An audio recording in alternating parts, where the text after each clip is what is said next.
Welcome back to my channel. If you didn't know, May is Celiac Disease Awareness Month.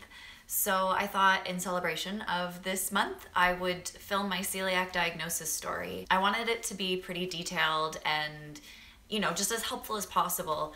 So I thought what I would do is section it up into 3 parts, and that way avoid having just one super long video.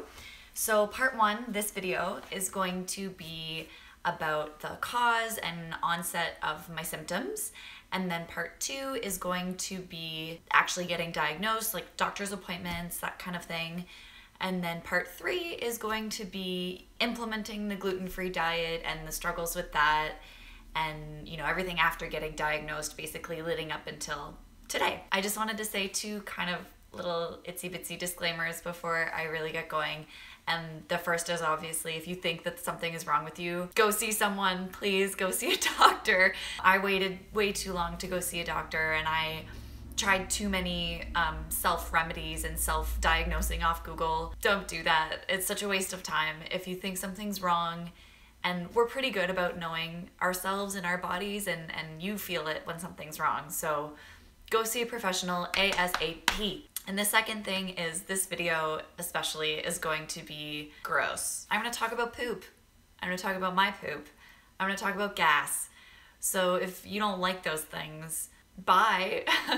See you next time. No hard feelings. But yeah, if you're someone who wants to talk about poop with me, let's do it. When I tell people that I have celiac disease, I get 2 questions usually. The first one is, what is that? To give the most basic answer, basically celiac disease is an autoimmune disease. So what happens is, when I eat foods with gluten, my body attacks itself. It mounts an immune response and it attacks itself in the small intestine. And that constant attacking can lead to significant damage, obviously, of the small intestine. Essentially, it means that you can't absorb the nutrients from your food properly because your small intestine is so beat up. So that's a short answer, basically, of what celiac disease is. And then the second question I get is, why do you have that? Like, where did that come from? Especially for people who know me, I was fine up until I was 23. I had no symptoms whatsoever. I was eating sandwiches, and lasagna was my favorite meal. And then kind of seemingly randomly, all of a sudden, I just got sick. So the answer to that, why did this happen to you, is a bit more complicated. So celiac disease is a hereditary thing. It's genetic. So people with celiac disease have one or both of these 2 genes. So there's HLA, DQ2, and DQ8. And the weird thing about that is that it's like, if you have the gene, you're born with the gene, why aren't you born with the disease? I guess the short answer is, we don't know. There's some kind of theories, but nothing's really been scientifically proven. The going theory right now is that there are kind of 3 things that need to happen for the disease to become active in your body.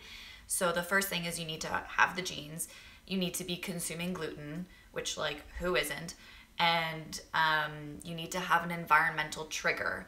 So an environmental trigger could be a viral infection, surgery, pregnancy or childbirth, or severe stress. And I think that I fall into that last camp of severe stress. So what happened for me, what I'm pretty sure was the cause of the severe stress, was that on February 11th, 2014, my parents' house caught fire. I was home alone. I was obviously still living with my parents at the time, and I had to call the fire department. I mean, it didn't burn to the ground, so we were very lucky, but the fire department did say we were really close to losing our house. They were in a couple more minutes, the windows would have broken, allowing the oxygen to come in, and the whole place would have just blew up, kind of thing. But that didn't happen, luckily, thank God. So our house was still standing, but the inside of the house was completely charred. It was just black all on the inside. So the whole thing needed to be gutted and redone. Literally walls taken down, insulation taken out and put back in, the whole thing. And I just felt like such a piece of shit because my dad basically built that house with his bare hand. That was like his work of art, and I allowed it to get destroyed. It took 6 to 7 months approximately for them to redo our house, and during that time we lived in our basement. And my parents' basement is like not finished. It's just like concrete floors, and there's like lumber and like tools everywhere. And we had this like kind of pioneer situation where we just like pushed the mattresses up together. So me, my mom, and my brother slept in a little row on this like mattress concoction, and then my dad slept on a couch, and then like our 140-pound like Newfoundlander dog was down there with us, and it was just a tight squeeze. There was no privacy. Anyway, this is like not a thing about how my parents' house caught fire. I'm just I'm just trying to demonstrate that it was a very stressful period of time.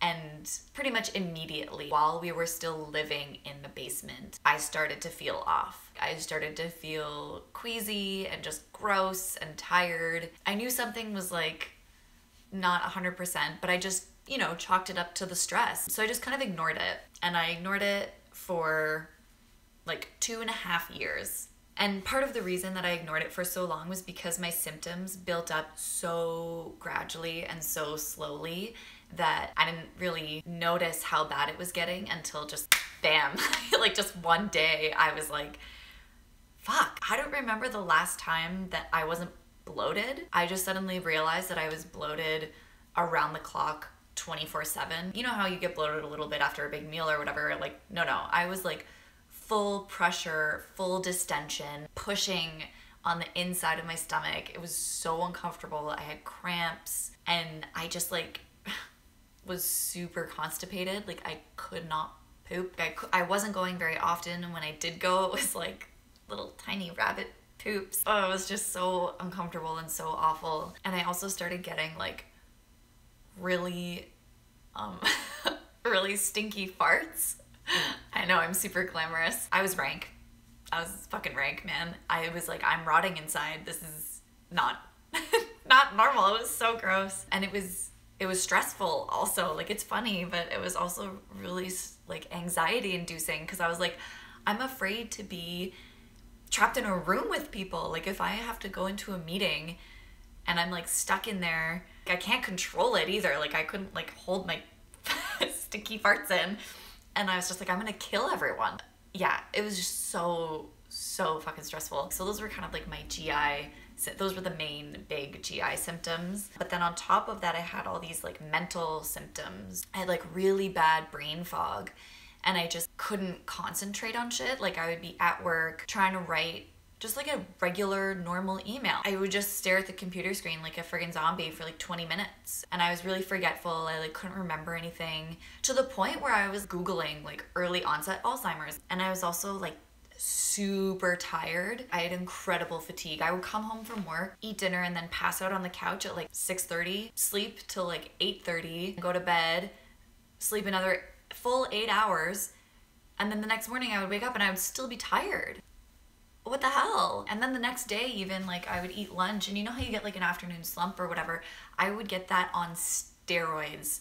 Like, I would eat lunch, and then just 20 minutes later I'd be falling asleep at my desk.